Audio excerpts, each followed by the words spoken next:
이번 시간에는 인수합병에 관해서 강의를 하도록 하겠습니다. 그 구체적인 내용을 살펴보면은 인수합병의 정의, 인수합병의 목적, 마지막으로 인수합병의 절차 이런 순으로 강의를 진행하도록 하겠습니다. 인수합병, 기업의 인수합병 일반적으로 우리가 M&A라고 이렇게 이야기를 하죠. 그래서 Merge and Acquisition. 그래서 기업의 인수합병입니다.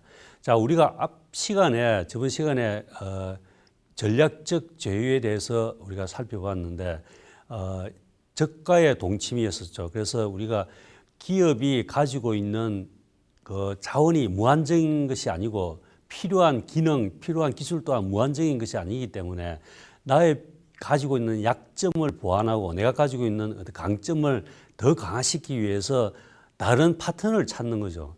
그래서 그 파트너를 찾아서 만약에 그 파트너가 경쟁자일지라도 그 파트너로부터 내가 필요한 것을 받아들이고 그래서 둘 다 같이 살자는 것입니다. 그래서 일시적으로 저가의 동침을 하는 것입니다. 그래서 이러한 목적으로서는 자원을 서로 공유하고 그다음에 막대한 연구 개발비에 어떤 서로가 위험을 서로 최소화시키자는 것. 그다음에 어떤 전략적 제휴를 많이 해서 산업 표준을 하자는 것. 그다음에 유연성을 높이자는 것. 즉 다시 말해서 사양 산업일 경우에 어떤 대처를 할 수 있다는 것. 이러한 요인 때문에 전략적 제휴를 많이 하고 있습니다. 하지만은 기업 인수합병은 단순히 저가의 손을 잡는 개념이 아니라 완전히 우리 것으로 만드는 것입니다. 나의 것으로. 그래서 예를 들어서 우리가 앞에서 설명했지만 만약에 현대자동차가 지금은 하고 있지 않지만은 스포츠카를 생산하고 싶다. 앞으로도 주말 근무가 완전히 없어지고 이러면은 엔터테인먼트로 많은 국민들이 소비를 할 것입니다. 그러면은 스포츠카에 대한 열의가 있을 거라고 생각이 됩니다. 그러면은 이 스포츠카에 대한 기술이 없는 현대자동차로서는 가장 손쉽고 가장 빠른 길은 스포츠카의 생산 능력이나 생산 경험이 있는 업체를 사버리는 것입니다. 그래서 그것을 현대자동차 밑으로 두고 현대자동차 이름으로 만들어내는 것입니다. 그게 바로 뭐냐면은 기업의 인수합병입니다. 자, 그러려면은 그 인수하기 위한 막대한 비용이 들겠죠. 하지만은 빠르게 시장 진입 그리고 빠르게 기술을 가져올 수가 있습니다. 그리고 브랜드라든지 이런 것들을 한꺼번에 가져올 수 있죠. 그래서 여러 가지 장단점이 있습니다. 자, 그래서 우리는 여기에서 기업 인수합병에 대해서 어떤 것들이 있으며 정의가 뭐며 그다음에 그 기업 인수합병을 왜 하는지 목적 그리고 기업 인수합병을 하려면 어떠한 절차를 거쳐야 되는지 그것들에 관해서 하나하나 살펴보도록 하겠습니다. 자, 기업 인수합병 M&A, Merge and Acquisition 정의를 살펴보면은 두 기업이 하나로 통합하는 것입니다. 기업이 독립적인 기업들이 하나의 기업으로 통합하여 새롭게 출발하는 행태를 이야기할 수가 있습니다. 그래서 기능 분야의 협조 체제, 전략적 제휴는 독립적인 기업들이 일부 기능 면에서 또는 합작 투자와 같이 새로운 조직을 설립하여 여러 기능 분야의 협조 체제를 유지하는 것에 반해서 기업 인수합병은 완전히 새롭게 하나로 태어나는 것입니다. 그래서 우리가 어떻게 보면은 넓은 의미에서 보면은 전략적 제휴의 일종이라고 우리가 볼 수가 있습니다. 바꿔 이야기하면은 기업 인수합병도 전략적 제휴의 한 부분이다 이렇게 할 수 있습니다. 그래서 넓은 의미는 전략적 제휴 일종인데 단 제휴의 필요성이 크고 장기적인 몰입성이 필요 있을 때 실시하는 가장 강한 형태의 제휴 관계다 이렇게 이야기할 수 있습니다. 그래서 어떤 사람은 기업 인수합병도 전략적 제휴의 한 부분으로 이렇게 포함시켜서 설명하는 분도 있고 또 어떤 분들은 독립적으로 따로 전략적 제휴는 제휴대로 그다음에 인수합병은 합병대로 다르게 구분해서 설명하는 것도 있지만 어쨌든 그 전략적 제휴의 한 부분을 차지하고 있다는 것은 분명한 사실입니다. 단지 그 몰입성이 크다는 것, 몰입성이 큰 제휴라 이렇게 생각하시면 간단할 것이라 생각이 됩니다. 자, 기업 인수합병의 특징을 살펴보면은 앞에서도 설명했지만 전략적 제휴에 비해서 자원의 몰입도 정도가 높으면 그만큼 위험도가 증가한다는 것.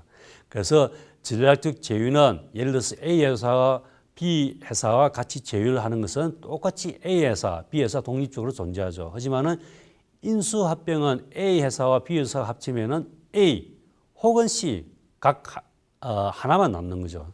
그래서 이런 것은 전략적 제휴가 다르다고 우리가 할 수가 있습니다. 자, 전략적 제휴를 떠나서 이제는 그 M&A, 글로벌 M&A의 어떤 그 배경을 살펴보면은 글로벌 M&A 시장을 배경을 살펴보면 1920년도에 동종 산업의 수직적 형태의 M&A가 많이 이루어졌습니다. 그리고 1950년대, 70년대 사이에서는 비관련 다각화 전략으로 인해서 많은 복합기업, 콩글로머레이트 기업이 탄생했습니다. 그리고 60년대에서 70년대 사이에서는 특히 합병의 70%가 콩글로머레이트 합병이었습니다. 그리고 80년대 후반에 와서는 구조조정, 리스트럭처링의 비관련 산업 부분의 매각으로 인해서 기업의 인수합병이 더욱더 활발하게 진행이 됐습니다. 그러다 1990년 후반에 와서 전 세계적인 인수합병 물결이 있는데 특히 세계무역기구 WTO가 출범하고 정보통신이 발달함으로써 글로벌화가 가속이 됐습니다. 이로 인해서 인수합병 물결이 거세게 일었습니다. 그래서 2000년에서 2002년에는 다시 인터넷 버블이 꺼짐과 동시에 인수합병이 주춤하다가 2003년에는 다시 활기를 펴서 정가 일로에 있게 되었습니다. 자, 이것을 우리가 그 표로에서 살펴보면은 1995년도 그리고 그 2000년도에 보면은 30%의 M&A가 평균 성장하는 것을 우리가 볼 수 있습니다. 그래서 전 세계적으로 이 시대에는 그 계속 M&A의 성장을 볼 수 있고, 그리고 2000년도에 인터넷 버블 현상이 꺼짐으로써 M&A가 급속하게 감소하는 추세를 가집니다. 그래서 평균 65%가 감소를 하게 됩니다. 2000년도에서 2002년도 사이에. 그러다가 2003년도부터 다시 또 증가 추세를 해서 21%의 평균 성장률을 갖추고 있습니다. 그래서 앞으로도 계속 이 M&A의 추세는 계속 증가 추세가 되지 않을까 이렇게 추측을 하게 됩니다. 자, 그러면 한국에서의 M&A 활동은 어떨까? 한국에서의 M&A 활동은 1997년 외환위기 이후에 M&A가 활성화됩니다. 그리고 증가 추세를 하다가 특히 비관련 사업 부문에서 다각화가 집중적으로 이루어지게 됩니다. 그래서 M&A 주 활동을 보면은 많은 부분이 비관련 다각화가 차지하고 있는 것을 우리가 알 수 있게 됩니다. 자, 그럼 여기에서 과연 인수합병, M&A의 목적이 뭔가? 가장 중요한 거죠. 왜 기업들은 M&A를 할까? 왜 많은 비용을 들여가면서, 왜 위험을 감수하면서까지 기업들은 M&A를 할까? 그래서 인수합병의 목적에 관해서 살펴보도록 하겠습니다. 인수합병은 구매자가 판매자보다 기업 가치를 높게 평가해야 한다. 이 때문에 인수합병을 통해서 해당 기업이 가지는 자산 가치보다 더 많은 가치를 창출할 수 있어야 인수합병이 가능하다는 것입니다. 그래서 인수합병을 통한 가치 창출의 가능성은 다음과 같다. 일반적으로 우리가 인수합병을 하는 것은 그 인수합병 시에 구매자, 즉 다시 말해서 인수하려고 하는 기업이 인수당하는 기업의 자산 가치를 높게 평가하기 때문에 인수합병이 이루어진다는 것입니다. 그래서 그 가치를 만들어내는 가능성은 그러면 인수를 해서 과연 기업이 어떤 가치를 만들어낼까? 인수합병에 드는 비용을 감수하면서도 인수를 한 결과 그 기업은 어떤 새로운 가치가 창출이 될까? 그 가능성에 대해서 살펴보면은 첫 번째 가장 중요한 거죠. 신속한 시장 진입.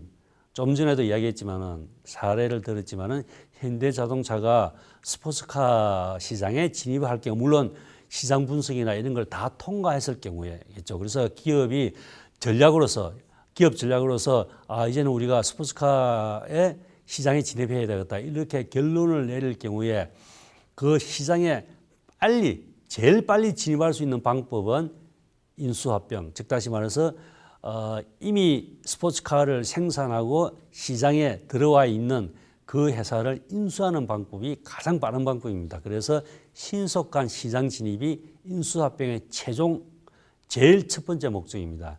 그래서 시장의 신속한 진입이 경쟁 우위 창출의 핵심적인 경우, 특히 우리가 인터넷 사업, 비즈니스 관련된 벤처 사업일 경우에는 앞에서도 설명했지만은 최초의 진입자가 가지는 혜택이 엄청나게 큽니다. 그래서 First Movers Advantage의 혜택을 가지려면은 기업은 빨리 시장에 진출해야 된다. 그러려면은 빨리 구축을 해야 됩니다. 그렇기 위해서는 빨리 할 수 있는 방법으로서는 인수합병이 가장 최적의 방법이 아닌가 생각이 됩니다. 자, 그다음에 신속한 시장 진입의 요인으로서 피인수 기업이 보유하고 있는 핵심 역량을 신속히 활용할 수 있다는 거. 아까도 현대자동차 예를 들었지만은 유럽에 있는 자그마한 예를 들어서 가상의 스포츠카를 생산하는 그 기업의 역량을 100% 그리고 빠르게 활용할 수 있다는 거. 자, 그다음에 통신, 컴퓨터, 엔터테인먼트 산업의 융합을 우리가 들 수 있습니다. 다음에 두 번째로 인수합병의 목적을 살펴보면은 규모의 경제와 범위의 경제를 활용할 수 있다는 것. 규모의 경제, 이코노미 오브 스케일이죠. 범위의 경제는 이코노미 오브 스코프. 두 개 다 경제가, 이코노미가 들어가는 것인데 규모의 경제는 제품을 많이 만들수록 그 한 개당 들어가는 비용이 줄어든다는 게 규모의 경제입니다. 그래서 우리가 일반적으로 그 대기업들의 횡포라고 그러죠. 예를 들어서 중소기업이 새로운 아이디어를 만들어서 신제품을 시장에 출시를 하면은 대기업들이 그걸 가져가서 바로 대규모로 만들면은 비용이 다운이 되기 때문에 그만큼 가격을 줄일 수가 있습니다. 그러면은 결국 중소기업은 따라갈 수가 없기 때문에 도산하게 되어 있습니다. 그래서 이런 것들이 뭐냐면은 규모의 경제에 속하는 것입니다.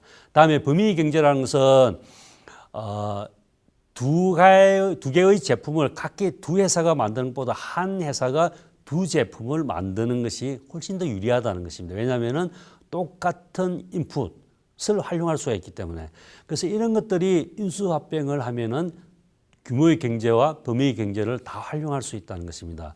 그래서 예를 들어서 한국은행들이 합병을 통해서 대형 은행들로 바뀌었죠. 이런 것들은 다 규모의 경제를 실현해서 앞으로 닥칠 글로벌 시대에 어떤 외국 은행과의 어떤 경쟁적으로 대처해보자는 것이 목적이었습니다.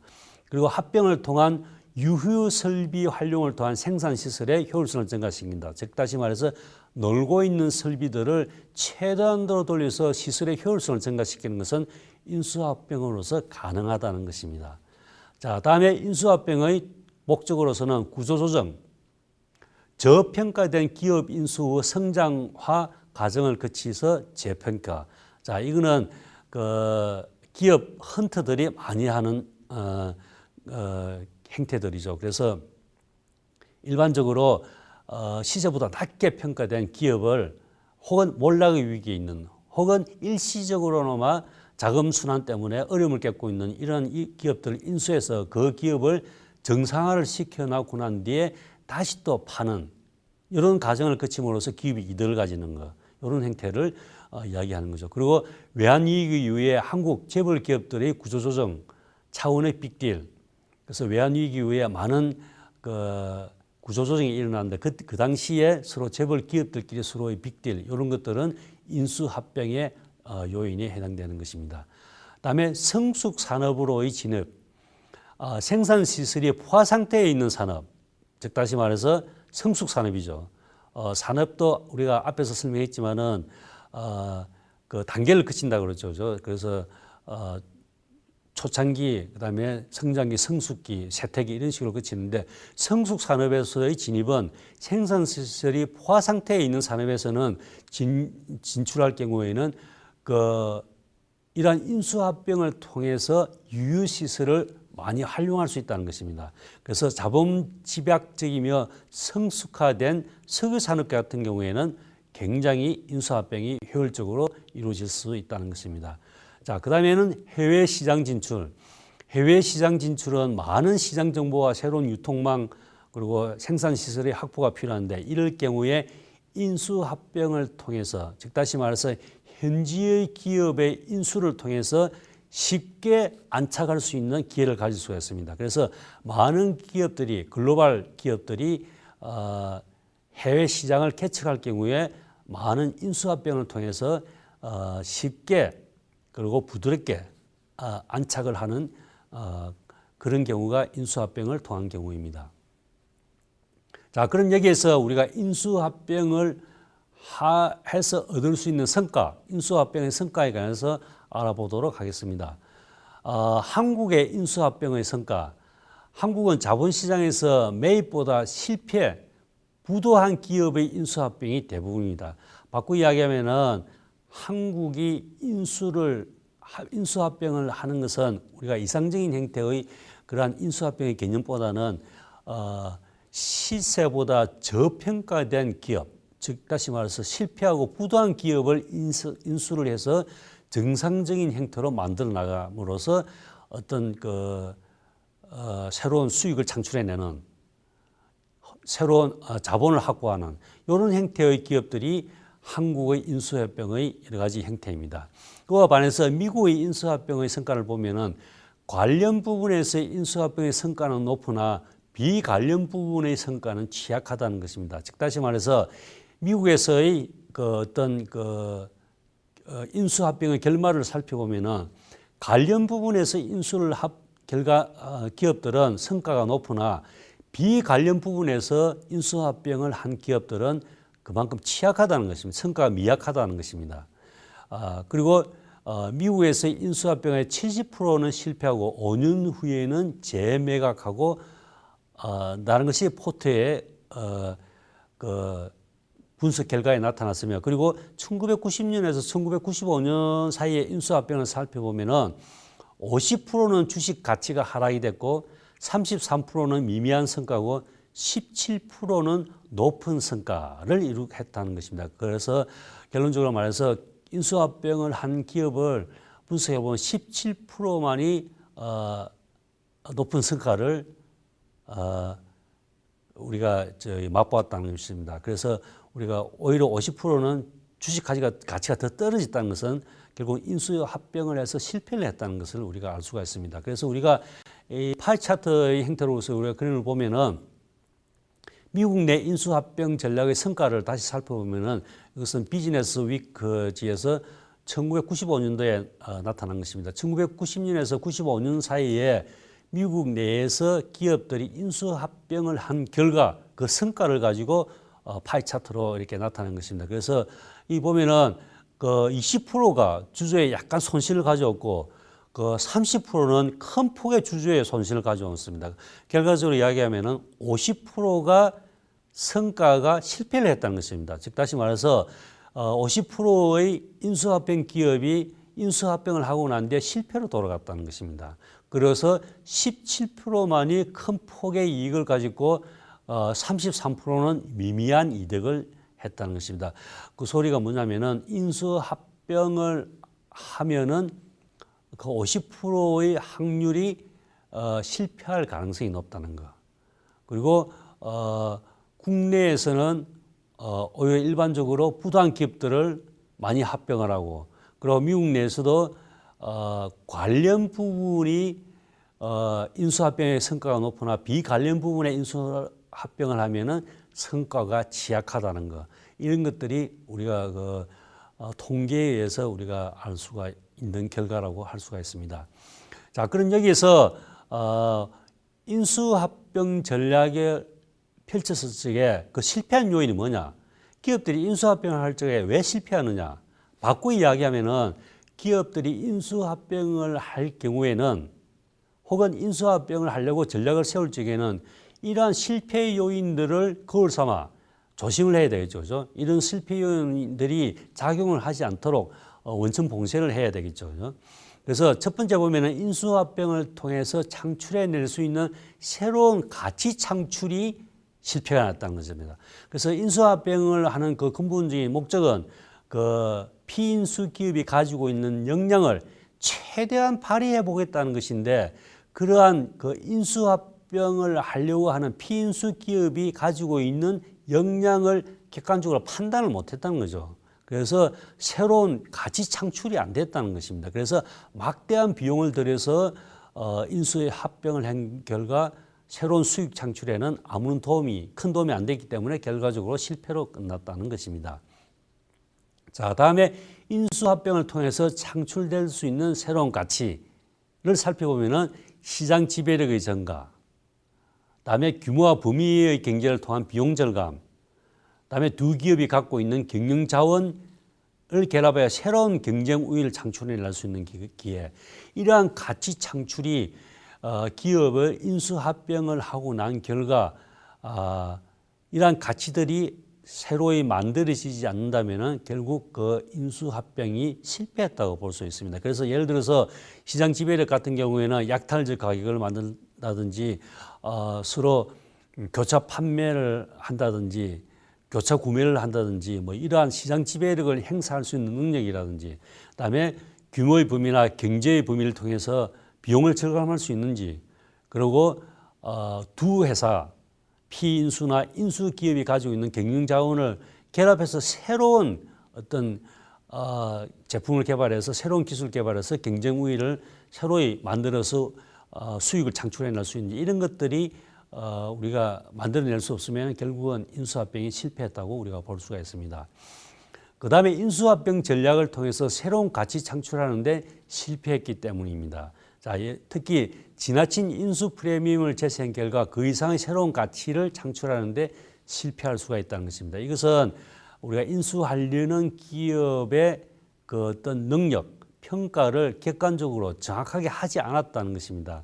그래서 오히려 너무 과대평가했기 때문에, 그 회사가 가지고 있는 능력을 너무 과대평가했기 때문에 더 많은 프리미엄, 더 많은 인수 가격을 지불한 결과 나타나는 현상이라고 우리가 생각할 수가 있습니다.